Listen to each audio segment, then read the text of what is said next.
Bonjour mes délicieux co-créateurs, c'est Lilou. Je suis à Sedona en ce moment, en Arizona. C'est absolument magnifique. Vraiment, vraiment, vraiment un endroit du monde qui vaut le détour. Je voulais faire cette vidéo parce que j'étais profondément marquée par une des dernières interviews que j'ai fait avec Dr Larry Dossey, qui habite à Santa Fe au Nouveau-Mexique, qui est une personne fantastique. Et il nous a montré des vidéos d'étourneaux qui dansaient.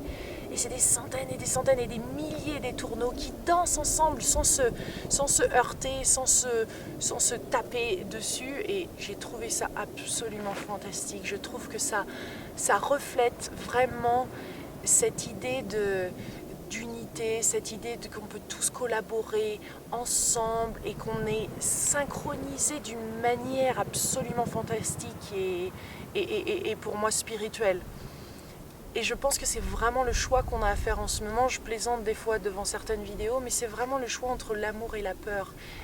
Moi, j'ai décidé de pas regarder la télévision. Je suis au courant de ce qui se passe, mais je veux pas que cette énergie négative et de peur m'affecte au quotidien. Parce que c'est pas que je veux pas savoir ce qui se passe dans le monde, mais c'est que je choisis de vivre dans un monde où les choses avancent, sont en synchronicité, où je peux vraiment aider, où la créativité est là et elle est présente, où l'amour est présent, où la connexion est présente. C'est plus une question de compétition, je suis meilleur, t'es moins bien.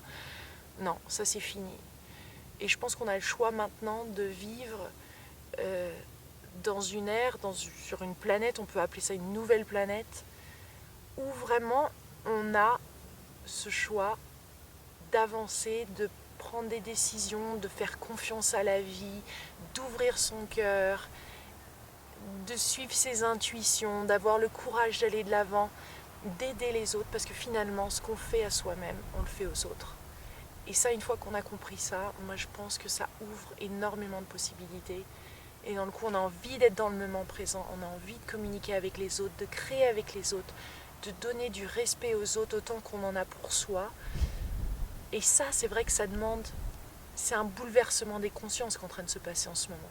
Il y a des gens qui décident de ne pas suivre ça, que c'est peut-être stupide, que c'est naïf, mais en fait, quelle joie et quel bonheur de voir que la vie nous apporte plein de choses qui sont là pour nous éveiller, pour éveiller notre potentiel, pas notre potentiel intellectuel. Je pense qu'on l'a utilisé déjà. Maintenant, c'est le potentiel émotionnel, le potentiel spirituel. Laisser les choses se faire comme ces merveilleuses plantes qui grandissent par elles-mêmes. Il y a une force dans la nature. Et ça, cette force, j'ai envie de la réveiller en moi pour pouvoir faire des choses fantastiques dans le monde, continuer à voyager, interviewer, informer les gens, inspirer, écrire des livres, créer une maison de publication, créer des événements.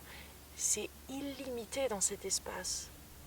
Et dans le coup, on attire des personnes qui correspondent à cette énergie, qui correspondent vraiment à ce message-là et avec qui on peut créer des miracles. Il n'y a pas d'autre mot, des miracles. Donc, je pense que c'est vrai qu'il y a des endroits comme à Sedona ici, c'est peut-être plus simple que dans des grandes villes de trouver son centre, de trouver cette connexion à la nature, à la planète, à notre cœur. Je pense aussi que maintenant avec Internet, les vidéos qui sont diffusées, le fait qu'on puisse communiquer, si nous-mêmes on s'ouvre à notre extérieur, si on est vulnérable, on explique ce qui se passe, tout en se préservant, en sachant à qui parler bien sûr, les portes s'ouvrent, des portes s'ouvrent et on sait tous ce qu'on a à faire, on sait tous les choses qu'on a à faire et à changer. C'est juste du courage, des fois c'est faire face à d'autres personnes ou avoir une autre opinion que ses amis ou sa famille et dire c'est ça que je veux faire, c'est ça que je vais faire et je vais m'en donner les moyens, je vais suivre ma propre guidance, je vais suivre ce que les autres qui viennent dans ma vie partagent avec moi. Il y a des signes, il y a des synchronicités qui se passent et je décide de vivre dans un monde qui est magique, magnifique, comme je dis en anglais, juicy. Et ça, ça me plaît. Ça me rend heureuse plus que jamais. plus que jamais de suivre mon cœur et puis de lâcher prise. Voilà mes délicieux co-créateurs, je vous fais plein de gros bisous depuis Sedona en Arizona. Mouah.